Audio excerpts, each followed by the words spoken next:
Os intelectuais e a sociedade dos influencers.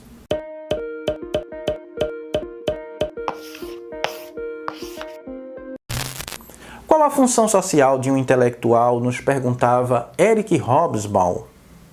Desde sempre, parece ter havido uma função para figuras como o xamã, o pajé, o sacerdote. A gente sabe que esses são sujeitos que servem para intercambiar mundos, interpretar a vida, apontar caminhos além do imediatismo.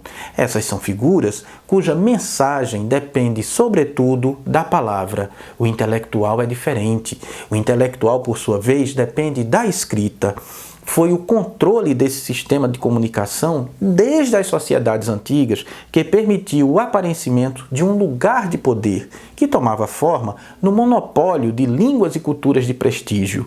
Foram os intelectuais quem muitas vezes ofereceram aos impérios elementos de coesão. Foram os intelectuais que elaboraram discursos de pertencimento, que pensaram laços que juntavam povos e nações sob a mesma bandeira. Como só a partir do século XIX a escrita se tornou uma coisa mais comum, até aquele momento o intelectual, seu trabalho, era produzido por um grupo muito restrito.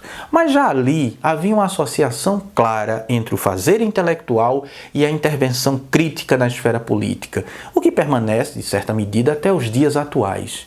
De modo geral, se espera dos intelectuais, sejam eles artistas, cientistas, músicos, filósofos, se espera uma posição contundente diante das questões de interesse público. Sua opinião não é apenas opinião, é a expressão de um conhecimento socialmente referendado.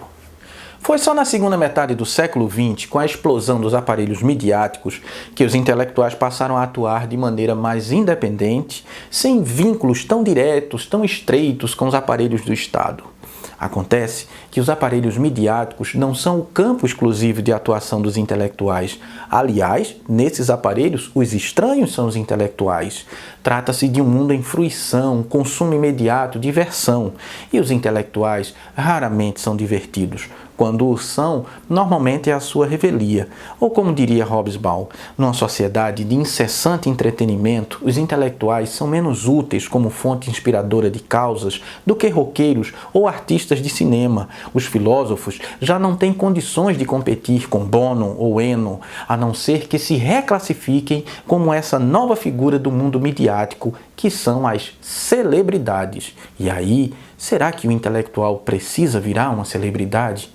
Talvez possamos pensar que a ascensão da celebridade e sua versão mais atual, a influencer, seja um fenômeno superficial que no fundo está associado ao esvaziamento da ideia de futuro e à irracionalidade política. O esvaziamento do futuro nos obriga a mergulhar no presente, a viver o prazer imediato, enquanto a irracionalidade política esvazia o campo da discussão, deslegitima sujeitos de poder como o próprio intelectual. Aqui fica a impressão de que devemos indagar o que ocorre quando o intelectual perde poder. Quem ocupa esse lugar? A quem sua voz é cedida? Não temos respostas claras. O que sabemos é que já se fala numa epidemia de opiniões e que no Brasil há a sensação de que as pessoas se informam mais com os influencers do que com o jornalismo tradicional, por exemplo. É claro que sempre se pode dizer que a desvalorização do intelectual, do seu trabalho, é resultante de seu próprio olhar superior, distante e pedante sobre as questões do mundo. Mas é bom lembrar que o intelectual pedante não faz do intelecto a morada do pedantismo. Mas óbvio, isto é apenas uma impressão.